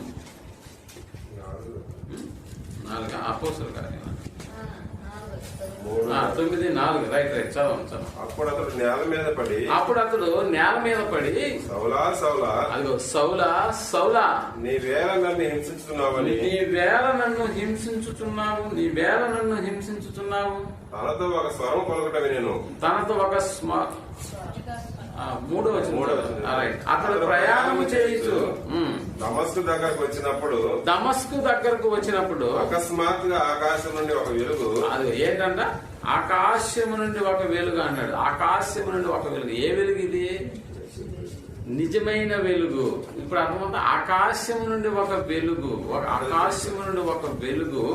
చుట్టూ అతని చుట్టూ ప్రకాశించను. ఆకాశం నుండి ఒక వెలుగు అంటే ఆ వచ్చినటువంటిదే నిజమైనటువంటి వెలుగు. అతను చుట్టూ అప్పుడు అతడు నేల మీద పడి సౌలా నీ వేళ నన్ను హింసించుచున్నావు తనతో ఒక స్వరము పలుకుట వినెను అనేటటువంటి పదాన్ని అక్కడ రాస్తున్నప్పుడు ఒకసారి ఇదే సందర్భాన్ని గురించి 26వ అధ్యాయం, అదే అపోస్తలుల కార్యం 26వ అధ్యాయం, ఇదే సందర్భాన్ని పౌలు గారే చెప్తున్నాడు. అక్కడ అగ్రిప్పరాజు ముందు చెప్తున్నటువంటి మాట 15వ వచనం 26వ అధ్యాయం అపోస్తలుల కార్యం. అప్పుడు నేను ప్రభువా నీవు ఎవడమని అడగగా ప్రభువు నేను నీవు హింసించుతున్న యేసును నీవు నన్ను చూచి ఉన్న సంగతిని గూర్చి నేను నీవు కనబడబో సంగతిని గూర్చి నిన్ను పరిచారకుని గాను. ఇప్పుడు ఆలోచన చేయండి. అంటే యేసు ప్రభుల వారు ఒక వెలుగుగా వచ్చాడు. సూర్య అంటే దాదాపుగా కోటి మంది సూర్య తేజస్సుల కంటే దానికంటే ఇంకా ఎక్కువైనటువంటి వెలుగు ఆ ప్రాంతంలో ఆయనకు కనిపించింది. అలా కనిపించినప్పుడు ఇప్పుడు యేసు ప్రభు వారు చెప్తున్నటువంటి మాట ఏంటంటే, నిన్ను పరిచారకుని గాను సాక్షిని గాను నియమించుటకై నీకు కనబడి ఉన్నాను. నీవు లేచి నీ పాదమును మోపి నిలువుము. నేను ఈ ప్రజల వలన అన్ని జనుల వలనను హాని కలగకుండా నిన్ను కాపాడేదను. వారు చీకటిలో నుండి, చూసారా ఏ పదం వాడుతున్నాడు? వారు చీకటిలో నుండి వెలుగులోనికి, సాతాను అధికారంలో నుండి దేవుని వైపునకు అనేటటువంటి పదాన్ని వాడుతున్నాడు. అంటే ఆ మనుషులందరూ ఎక్కడ ఉన్నారు? ఇప్పుడు చీకటిలో ఉన్నారు. చీకటిలో ఉన్నటువంటి వారిని ఎక్కడికి తీసుకురావాలంట? వెలుగులోనికి అన్నది. ఏ వెలుగులోనికి తీసుకుని రావాలి? నిజమైనటువంటి వెలుగులోనికి తీసుకొని రావాలి. అందుకని ప్రేమటువంటి వాళ్ళరా, అందుకని పౌలు గారు కూడా అలాంటి ఆశ్చర్యకరమైనటువంటి వెలుగులోనికి అనేకులను తీసుకొచ్చాడా అని అంటే, అవును, ఆ వెలుగు ఏం చేస్తుందంటే జీవితాలను వెలిగిస్తుంది ప్రేమటువంటి వాళ్ళ. అనేక చెడ్డ కార్యక్రమాలు చేయకుండా ఆ వెలుగు మనల్ని ఏం చేస్తుంది అంటే నడిపిస్తుంది, వెలుగునందుకు మనల్ని నడిపిస్తుంది. అందుకనే యేసు ప్రభుల వారి యొక్క దినచర్యను కూడా మనం ఆలోచన చేసినప్పుడు, ఆయన మొదటి శతాబ్దంలో ఆయన తిరుగుతూ అనేక స్వార్థ కార్యక్రమాలు ఆయన పాల్గొంటున్నప్పుడు ఒక పదాన్ని రాశారు. ఒకసారి మనం మత్తయి రాసిన సువార్త 4వ అధ్యాయం 16వ వచనాన్ని మనం ఆలోచించగలిగితే, మత్తయి రాసిన సువార్త 4వ అధ్యాయం 4:16 మత్తయి రాసిన సువార్త 4వ అధ్యాయం విడిచి బాగా ఆలోచన చేయండి. నజరేతు విడచి జబూలూను, నజరేతు విడచి, నజరేతు అంటే యేసు ప్రభుల వారు పుట్టిన ఊరు బెత్లెహేం, పెరిగిన ఊరు నజరేతు. ఓకేనా? ఇప్పుడు పెరిగినప్పుడు ఆ పెరుగుతున్నప్పుడు నజరేతును విడచి జబులూను, నఫ్తాలి అను దేశముల ప్రాంతములలో సముద్ర తీరమందలి కపెర్నహూమునకు వచ్చి కాపురముండెను. యేసు ప్రభువు డాష్ ఇచ్చాడు అక్కడ. జబులూను దేశమును, నఫ్తాలి దేశమును, యోర్దానుకు అవలనున్న సముద్ర తీరమున అన్యజనులు నివసించుచు గల్లీయు చీకటిలో కూర్చుండి ఉన్న ప్రజలను గొప్ప వెలుగును చూచిరి అన్న పదం రాశారు. అంటే అక్కడ ఉన్నట్టు ఆ ప్రాంతాల్లో ఉన్నటువంటి ప్రజలంతా దేంట్లో ఉన్నారంట?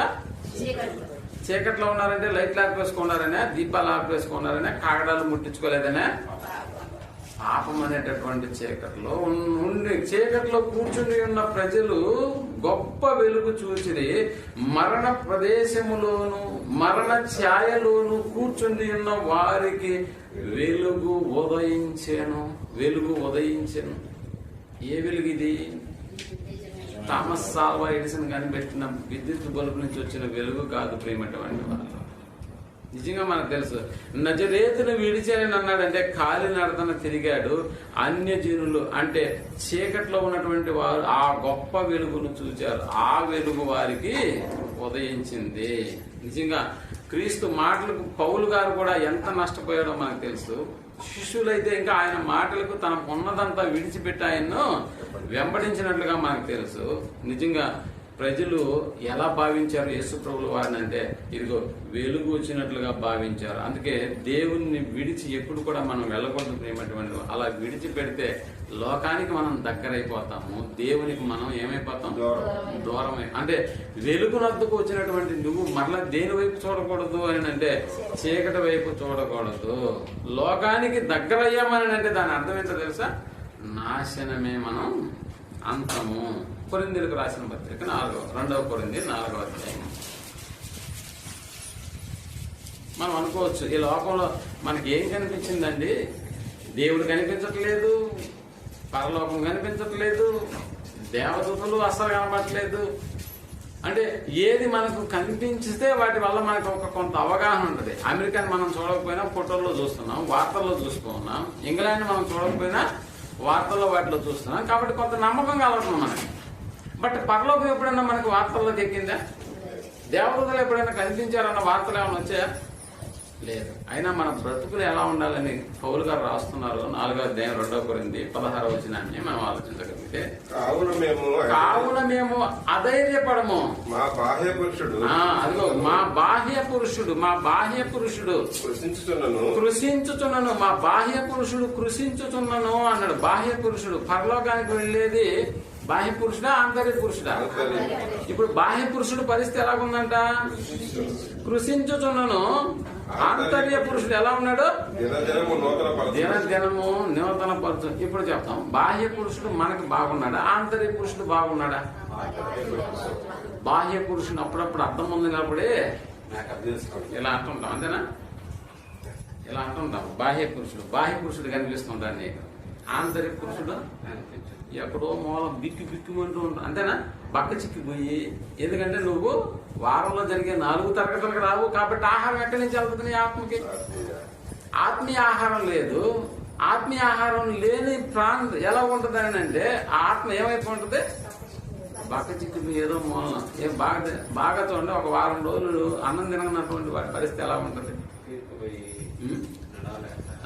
నడవలేక ఒళ్ళంతా పీక్కోపోయి మొహం పీక్కోపోయి ఏదో దుప్పటి కప్పుకున్నాడన్న పేరు ఉంటుందే కానీ ఎక్కడో దుప్పట్లో మూల ఉంటాడు అంతేనా? అలా దుప్పటి ఎత్తుకొని ఏడున్నావు అనుకున్నాం, ఆడున్నావా అని అంటాం మనం. అలా అయిపోయింది మన ఆత్మ పరిస్థితి, అలా అయిపోయింది. అలా అయిపోయింది. మనకేమో మట్టిలోనికి వెళ్ళేటటువంటి శరీరం బలంగా ఉండాలని కోరుకుంటాం, కాబట్టి బలమైనటువంటి ఆహారాన్ని తింటున్నాం. పోనీ అలాగని చెప్పి ఆత్మకు సంబంధించినటువంటి కార్యక్రమాలు జరిగినప్పుడు బలమైన ఆహారం ఏమైనా పెట్టట్లేదా?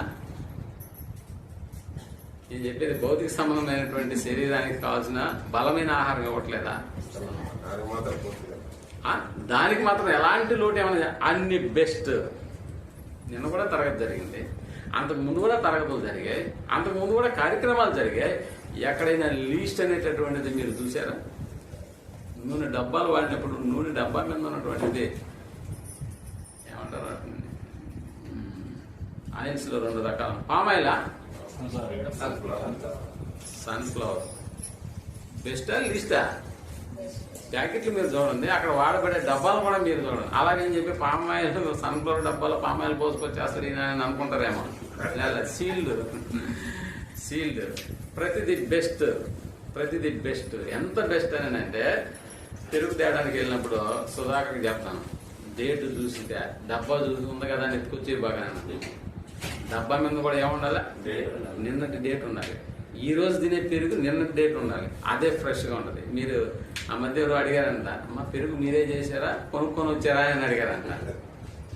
అంటే ఎంత బెస్ట్ నువ్వు తినకపోతే అలాంటి మాట వస్తుంది నీ నోట్లో నుంచి, అర్థమవుతుందా? ఏ కార్యం జరిగినా కూడా బెస్ట్ అనేటటువంటి.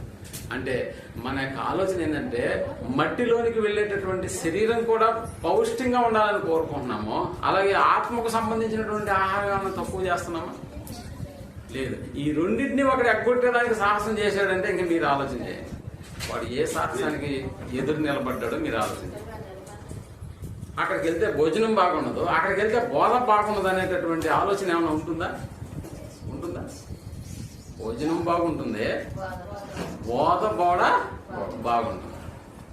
మనం ఎక్కడ మీటింగ్ పెట్టినా కూడా ఈ రెండింటి గురించి ప్రజలు మాట్లాడుకునేటటువంటి స్థితిలోనే దేవుడు మనల్ని ఉంచాడని అంటే నిజంగా ప్రియమైనటువంటి వాళ్ళరా, ఇలాంటి కార్యక్రమాలు జరుగుతున్నప్పుడు కూడా దాన్ని రాకుండా అడ్డుకుంటున్నావే, దాన్ని రాకుండా నువ్వు ఆపేసుకుంటున్నావే, దాన్ని వినకుండా కూడా నువ్వు చెవులు మూసేసుకుంటున్నావే, నీ ఆత్మ పరిస్థితి అంటే ఒక్కసారి ఆలోచన. అందుకనే పౌలు అన్నాడు, మా బాహ్య పురుషుడు దినము ఏమైపోతున్నా కూడా మాకు ఎలాంటి ఇబ్బంది లేదు అన్నాడు. కృషించుచున్నను ఆంతర్య పురుషుడు దినదినము నూతన పరుచుతున్నాడు. మట్టిలోనికి వెళ్ళేటటువంటి శరీరం ఏమో మనకు బలంగా ఉంది, కానీ పౌలుకి ఏ శరీరం బలంగా ఉంది అన్నాడు? మట్టిలోనికి వెళ్లే శరీరం నాకు ఇబ్బంది కలిగించినా ఇబ్బంది లేదు, బట్ పరలోకానికి వెళ్లేటటువంటి శరీరం ఆత్మ ఎలా ఉంది అన్నాడు? అది చాలా బలంగా ఉంది అన్నాడు, చాలా బలంగా ఉంది. కానీ మన ఆత్మ ఎండిపోయింది లోపల. అందుకని దృశ్యమైనటువంటి వాటిని చూడడం మనం ఏం చేస్తున్నామంటే మానేసుకుంటున్నాము. అదృశ్యమైనటువంటి వాటిని చూడడం మనం ఏం చేస్తున్నాము? మానేసుకుంటున్నాం. కాబట్టి దృశ్యమైనటువంటి వాటినే మనం ఏం చేస్తున్నాం? చూస్తాం. ఏంటి దృశ్యమైనవి? బంగారు, నిధులు, మేడలు అన్ని దృశ్యమైనటువంటివే కదా. ఏదైతే అదృశ్యంగా ఉందో దానిని మనం నిదానించి చూచినప్పుడే మన ఆత్మీయ స్థితి అనేటటువంటిది ఆరోగ్యంగా ఉంటుంది.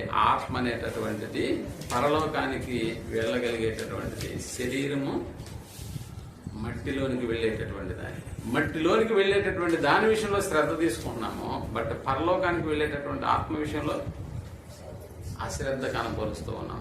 కాబట్టే కదా ఈరోజు ఆదివారం అని తెలిసినా కూడా దేవుణ్ణి ఆరాధించాలన్న ఆలోచన ఉండి కూడా చాలా కుర్చీలు ఖాళీగా ఉన్నాయి. దాని అర్థం ఏంటి? మా ఆత్మ ఎట్టుపోయినా ఇబ్బంది లేదు. మాకున్న పనులన్నీ మానేసుకుని దేవుని మందిరానికి రావాలా? దీనికి విలువనిస్తున్నావో ఒక్కసారి నువ్వు ఆలోచన చేస్తావు. నిజమైనటువంటి వెలుగు లోకంలో ఉంది, ఆ వెలుగునద్దుకు నువ్వు రావు. నాకు అవసరం లేదని అందుకని దృశ్యమైనటువంటివి ఎప్పటికీ ఉండవు ప్రియమైనటువంటి వాళ్ళ. అదృశ్యమైనటువంటివి ఎప్పటికీ ఉండవు. అదృశ్యమైనటువంటివే ఎప్పుడు నిలిచి ఉంటావు. అదృశ్యమే. అందుకని దృశ్యములు ఏమన్నాడు ఆయన? దృశ్యములు అనిత్యములు, అదృశ్యములు నిత్యములు అన్నాడు. కరెంటు పోయినప్పుడు ఆరిపోయేటటువంటి వెలుగు ఇది ప్రేమటువంటి వాళ్ళ. కరెంటు పోయినా ఆరిపోయినటువంటి వెలుగు ఏదైతే ఉందో అది నిజమైనటువంటి వెలుగు. ఆ వెలుగే యేసు ప్రభుల వారు.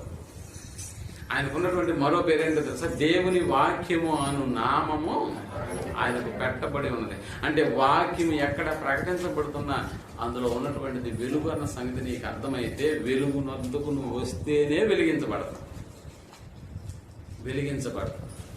అందుకని ప్రేమటువంటి వాళ్ళ ఒకసారి మనం పేతురు రాసిన 2వ పత్రికలోకి వెళ్ళి 2వ అధ్యాయం 21వ వచనాన్ని మనం ఆలోచించగలిగితే, వారు నీతి మార్గమును అనుభవపూర్వకముగా తెలుసుకొని నీతి మార్గమును అనుభవపూర్వకముగా తెలుసుకొని తమకు అప్పగింపబడిన పరిశుద్ధమైన ఆజ్ఞ నుండి తొలగిపోవుట కంటే ఆ మార్గము అనుభవపూర్వకముగా తెలియక ఉండుటయే వారికి మేలు. యేసుని నమ్ముకుంటే దానికి మించినటువంటి మంచి పని ఏదైనా ఉందా లోకంలో? యేసుని నమ్ముకుంటే ఉన్నటువంటి మంచి కార్యక్రమం మరొకటి లేదు ప్రియమైనటువంటి వాళ్ళరా. నమ్ముకున్న తర్వాత ఆయన వదిలిపెట్టేసామనుకో అంతకన్నా మించిన చెడ్డ కార్యక్రమం మరొకటి లేదు. అందుకనే ఆయనను నమ్ముకొని ఆయన ఎద్దకు మనం రాకపోతే ఆయన్ని నమ్ముకోకపోవడమే మంచిది. నిన్నెవడు నమ్ముకోమన్నాడు? నిన్నెవడు రమ్మన్నాడు ఇక్కడికి? అదే చెప్తాడు, నమ్ముకొని కూడా నువ్వు ఆయన ఎద్దకు రాకుండా పోతున్నావని. అంటే అందుకనే నీతి మార్గమును అనుభవపూర్వకముగా తెలుసుకొని తమకు అప్పగింపబడిన పరిశుద్ధమైన ఆజ్ఞ నుండి తొలగిపోవుట కంటే ఆ మార్గమును అనుభవపూర్వకంగా తెలియక ఉండుటే వారికి మేలు. ఈ మార్గం చాలా గొప్పది ప్రేమటువంటి వాళ్ళ. ఎంత గొప్పదనంటే పరలోకానికి తీసుకెళ్ళగలిగేంత గొప్పది ఈ మార్గం. అందుకని ఎలా ఉన్నాం కొంతమంది మళ్ళా ఏంటంటే ఇదిగో మార్గము తప్పి తిరుగు నక్షత్రాలలాగా ఉన్నాం. మార్గంలోనే వెళ్ళాలి, కానీ నక్షత్రాలు కూడా ఏమైపోతున్నాయంటే మార్గము తప్పి తిరుగు నక్షత్రాలలాగా ఉండిపోతాం. వెలుగునిచ్చేటటువంటి నక్షత్రాలుగా మనం ఉండాలని దేవుడు మన గురించి మనం ఆలోచన చేసి ఒక్కొక్కరికి ఒక్కొక్క నక్షత్రాన్ని ఆపాదించినటువంటి ఘనత మనదైతే అలాంటి నక్షత్రాలుగా ఉండవలసినటువంటి మనం నక్షత్రాలకు ఉండవలసినటువంటి ఆ స్వయం ప్రకాశమైనటువంటి వెలుగును ఆర్పేసుకుని మార్గము తప్పేటటువంటి నక్షత్రాలుగా మనము ఉండిపోతున్నాం. ఇందుకొరక నిజమైనటువంటి వెలుగు నీ హృదయాన్ని వెలిగించడానికి దేవుడు ఇష్టపడినా కూడా దానిని అనుభవపూర్వకంగా నువ్వు తెలుసుకున్నా కూడా ఈరోజు దాన్ని ఏం చేస్తున్నావు? పక్కన పెట్టేస్తున్నావు. నీకు పక్కన పెట్టడానికి కాదు నిన్ను దేవుడు ఇంతటి కార్యక్రమంలోకి నిన్ను తీసుకొచ్చింది. ఒకవేళ నువ్వు పక్కన పెట్టేవాడు అయితే ఇందులోకి రాకుండా ఉండడమే మంచిది. ఒకసారి హెబ్రీయులకు రాసిన పత్రిక 6వ అధ్యాయం 4వ వచనాన్ని మనం ఆలోచించగలిగితే, అది ఒకసారి వెలిగింపబడి పరలోక సంబంధమైన వరమును రుచి చూచి పరిశుద్ధాత్మలో పాలివారి దేవుని దివ్య వాక్యమును రాబో యుగ సంబంధమైన శక్తుల ప్రభావం అనుభవించిన తరువాత తప్పిపోయిన వారు అని. అంటే ఎప్పుడు తప్పిపోతున్నాడు వీడు? అన్ని అనుభవించేసిన తర్వాత తప్పిపోయిన వారు తమ విషయంలో దేవుని కుమారుని మరలా సిలువ వేయించు బహాటముగా ఆయన్ను అవమానపరుస్తున్నారు కనుక మారు మనస్సు పొందినట్టు అట్టి వారిని మరలా నూతన పరచుట అసాధ్యము. అట్టి వారి కొరకు మళ్ళా ప్రభు రావాలా? మళ్ళా ప్రభు వచ్చి మళ్ళా అద్భుతాలు చేయాలా? మళ్ళా అద్భుతాలు చేసి అనేకుల యొక్క మనసులను వెలిగించి మరలా శిలువ యాగం చేయాలా? మరలా కొరడా దెబ్బలా? మరలా పక్కలో బల్లెప్పు పూట? మరలా మరణించాలా? మరలా సమాధి చేయబడాలా? మరలా తిరిగి లేవాలా? ఈ ప్రాసెస్ జరుగుతుందా? జరగదు. అది అసాధ్యం అన్నాడు. కాబట్టి ఒకసారి వెలిగింపబడినటువంటి నీ జీవితం వెలుగుతూనే ఉండాలి, వెలిగించబడుతూ ఉండాలి, మరొక దాన్ని వెలిగిస్తూ ఉండాలి. అలా వెలిగించబడినటువంటి మన బ్రతుకు మరొక ఆరిపోయేదానికి సిద్ధపడబడుతున్నటువంటి వాళ్ళు ఆరిపోకూడదు. దశలోనికి రాసిన మొదటి పత్రిక 5వ అధ్యాయం. దశలోనికి రాసిన మొదటి పత్రిక 5వ అధ్యాయం 4వ వచనాన్ని మనం ఆలోచించగలిగితే, సహోదరులారా ఆ దినము దొంగవలే, అదిగో ఆ దినము దొంగవలే మీ మీదికి వచ్చుటకు మీరు చీకటిలో ఉన్నవారు కాదు. అదిగో ఏ దినం ఇది? ప్రభు వచ్చేటటువంటి దినము. ఆ దినము సహోదరులారా, ఆ దినము దొంగవలే మీ మీదికి వచ్చుటకు మీరు చీకట్లో ఉన్నవారు కాదు. మీరు చీకట్లో లేరు. ఇప్పుడు మీరందరూ దేంట్లో ఉన్నారు? మీరు వెలుగులో ఉన్నారు. అంటే లైట్లు వేసుకొని ఎలుగుకొని ఇలా లైట్ లో ఎప్పుడు కూర్చోండాలా? మనకు తెలుసు కదా, ఆ మధ్య ఓట్ల ఎలక్షన్ వచ్చేటటువంటి దినాలు మనం ఉన్నాం. కానీ చాలా మంది నేను విన్నప్పుడు, అన్న మా వీధి అంతా లైట్లు వేసుకొని అందరూ వాకిల్లో కూర్చోన్నారంట. దేనికి? డబ్బులు పంచేవాడు ఎప్పుడు వస్తాడా అని లైట్లు ఆపేస్తుంటే ఈ లేడు అనుకుని మళ్ళీ అడుగుకి వెళ్ళిపోతాడు. అందుకని లైట్లు వేసుకో ఉన్నాను. ఎక్కడ కూర్చోన్నాం? ఏది 1 గంట అయినా కూడా. అవును, వాడు ఎప్పుడు వచ్చి వెళ్ళిపోతాడో తెలియదు. వాడు ఎప్పుడు వచ్చి వెళ్ళిపోతాడో తెలియదు కాబట్టి లైట్ వేసుకుని వెలుగులో కూర్చో ఉండాలి. అంతేగా? లైట్ వేసుకుని వెలుగులో ఉండాలి. కానీ నేను ఎప్పుడు అలా తెలియదు. నేను కూడా అదే తమాషగా చెప్తున్నాను. డబ్బులు ఇచ్చేవాడు ఎప్పుడు వస్తాడో తెలియదు, కానీ వచ్చేవాడి కోసం ఎదురు చూస్తూ లైట్లు వేసుకుని కూర్చున్న దాఖలాలు ఉన్నాయా? మనలో కూడా ఉన్నామా? నేనైతే ఏం చేశాను, అన్ని లైట్లు ఆఫ్ చేసుకొని పడుకొని నిద్రపోతా ఉన్నా. కరెక్ట్గా 3:30 ఫోన్ వచ్చింది. అన్న మీ బయట డబ్బులు పంచే వాళ్ళు వచ్చున్నారు, స్లిప్పులు తీసుకొని వచ్చేయండి అని. ఇది నిద్రపోతున్నా కూడా లేపి మరి ఇచ్చిపోతున్నారా? చాలా మంది నిద్ర లేక ఏం చేస్తున్నారు? లైట్ వేసుకొని మరి బయట వాకిట్లో వచ్చేవాడు సాయి పోయేవాడు సాయి చూస్తాను. ఈడొచ్చేసేదా అన్నారు. అలా కాదు ప్రేమటువంటి వాళ్ళు. వచ్చేది ఎప్పటికైనా నీ దగ్గరకు వచ్చేస్తుంది. రాని ఎప్పటికే రాదు. ఇది తెలుసు కదా ఈ సూత్రం మనకి. వచ్చేది ఎలాగో వస్తుంది. నీ తలుపు తట్టైనా నీకు వాడు ఇచ్చేసి వెళ్ళిపోతాడు అంతే. రాంది నువ్వు పోయి వాడి తలుపు తట్టి వాడు వెనకాల తిరుగుతున్నా కూడా, అన్న నీ లిస్ట్ నీ పేరు లిస్ట్ లో లేదు అని తెచ్చిమంటావు అంటుంటాడు. ఏది నువ్వు వాడి వెనకాల తిరుగుతున్నా కూడా అంతేనా? కాబట్టి ఆలోచించేద్దాం. ఇక్కడ ఏం చెప్తున్నాడు అంటే, సహోదరులారా ఆ దినము దొంగ వల్లే మీ మీదకి వచ్చుటకు మీరు చీకట్లో ఉన్నవారు కాదు. లైట్ ఆర్పేసుకోలేదు. మీరు లైట్ ఆర్పేసుకోలేదు. ఆ దినము చీకట్లో లేదు. మీరు మరి ఎక్కడున్నారు? మీరందరూ వెలుగు సంబంధులను పగటి సంబంధులనై ఉన్నారు. మనకు రాత్రి వారము కాము, చీకటి వారము కాము. కావున ఇతరుల వలె నిద్రపోక మెలకువగా ఉండి మత్తులు కాక ఇందుము. నిద్రపోవారు రాత్రి వేళ నిద్రపోదురు, మత్తుగా ఉండువారు రాత్రి వేళ మత్తుగా ఉందురు. మనము పగటి వారమై ఉన్నాము కనుక మత్తులమై ఉండక విశ్వాస ప్రేమలను కనపరుచు విశ్వాస ప్రేమలు అను కవచము రక్షణ నిరీక్షణ అయిన శిరస్నానము ధరించుకుని ఇందుము. చూసారా? అంటే ఎలా ఉండాలి మనం? నిద్రపోకుండా మత్తులుగా చీకట్లో ఉండేటటువంటి వాళ్ళం కాదు. ఆయన ఎప్పుడు వస్తాడో తెలుసు అన్నట్లుగా మనం ఎలా ఉండాలంట? రెడీగా. పగటి సంబంధులము, చీకటి వారం అంతకంటే కాము. ఎందుకు చీకటి వారం కామన్నాడు అని అంటే, ఇదిగో నిజమైనటువంటి వెలుగునద్దుకు నువ్వు వచ్చావు కాబట్టి, ఆ వెలుగు నిన్ను వెలిగిస్తుంది కాబట్టి, ఆ వెలుగులో నువ్వు నడుచుకున్నావు కాబట్టి, ఎలాంటి కార్యక్రమాలైనా, ముఖ్యంగా ఎలాంటి కార్యక్రమాలు దేవుని యొక్క సంబంధించినటువంటి కార్యక్రమాలు, అలాంటి వాటికి నువ్వు గండి కొట్టేస్తూ వెళ్ళిపోతున్నావు అని అంటే దేనికి దగ్గర అవుతున్నావు తెలుసా? ఏ చీకట్లో నుండి నువ్వు వెలుగులోనికి వచ్చావో మళ్ళా అదే చీకటిని వెతుక్కుంటూ వెళ్ళిపోతూ ఉన్నావు. నాకు ఈ వెలుగు వద్దు, నాకు చీకటే ముద్దు. అందుకని ఇక్కడ చీకటిని కోరుకున్నటువంటి నువ్వు ఆ తర్వాత కాలంలో కూడా వెలుగునందుకు వస్తావా? అక్కడ ఏడుపును పండ్లు కోరుకుంటాయి. చీకటి ప్రియమైనటువంటి వారు, అంధకారమైనటువంటి చీకటి. దేవదూతలను దేవుడు ఎక్కడ బంధించాడంట? కటిక చీకటి గల బిలములో కావలి తీర్పునకు కావలి ఇంచుటకు వారిని అక్కడ ఉంచారు. కటిక చీకటి అంటే ఎలా ఉన్నది తెలుసు? నేను ముందు చెప్పాను కదా, మన చెయ్యి కూడా మనకి కనపడదు. కటిక చీకటి. అలాంటి దాని వద్దకే వెళ్ళిపోతున్నావా? అవును, నువ్వు వెలుగునద్దకు రావు. వెలుగునద్దకు వస్తే నిన్ను వెలిగించుకున్నటువంటి వాడు అవుతావు. ఆ వెలుగులో ఉండు. అందుకనే ఒకసారి వెలిగించబడ్డావా, దాని నుంచి నువ్వు తొలగిపోవా వద్దు. నిత్యమైనటువంటి చీకటి నిత్యాగ్నిలోకి వెళ్ళిపోయేటటువంటి ప్రమాదం మన దగ్గరే నిలిచి ఉంటుంది ప్రియమైనటువంటి వారు.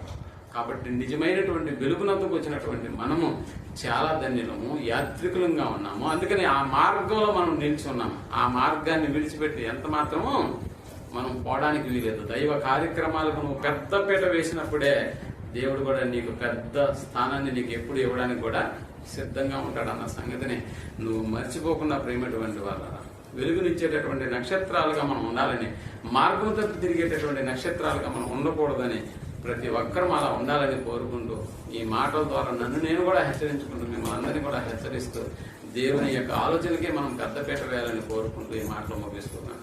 ప్రార్థన చేసుకున్నాం. ప్రేమ కలిగిన మా గొప్ప తండ్రి, నన్ను మరొకసారి ఉన్నతమైనటువంటి మీ ఆలోచనల ప్రకారం, మీరు రాయించినటువంటి మాటల ప్రకారం మా యొక్క జీవితాలు వెలుగును ప్రకాశింపజేసేటటువంటి జీవితాలుగా, మేము చీకటి వారంగా కాక వెలుగును ప్రకాశింపజేసేటటువంటి వారంగా ఈ లోకంలో మమ్మల్ని ఉన్నట్టుగా మీరు మమ్మల్ని ఎన్నుకున్నారు.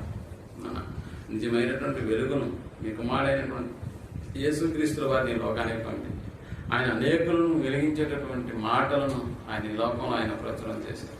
అలాంటి మాటలు విన్నటువంటి మేము చీకట్లో ఉన్నటువంటి మా బ్రతుకులను వెలుగులోనికి తెచ్చుకున్నాం ఆయన మాటల ద్వారా. నిత్యము అలా వెలిగించబడినటువంటి మా బ్రతుకులు, ఆ వెలుగులోనే మా యొక్క జీవితాలను మేము ముగించేటటువంటి భాగ్యాన్ని మాకు దయచేయండి. వెలుగును విడిచిపెట్టి చీకటిలోకి మేము ప్రయాణం చేయకుండా మీ కృపలో మమ్మల్ని బలపరచమని, భద్రపరచమని కోరుకుంటూ, ఎవరైతే ఈరోజు ఆరాధనకు మిమ్మల్ని ఆరాధించడానికి రాలేకపోయారో గొప్ప వారిని మన్నించమని కోరుకుంటూ ఈ యొక్క ప్రార్థనను మా రక్షకులను మీ కుమారుడైనటువంటి యేసు ప్రభుల వారి నామంలో ప్రార్థించి అడిగి పెట్టుకుంటున్నాం తండ్రి.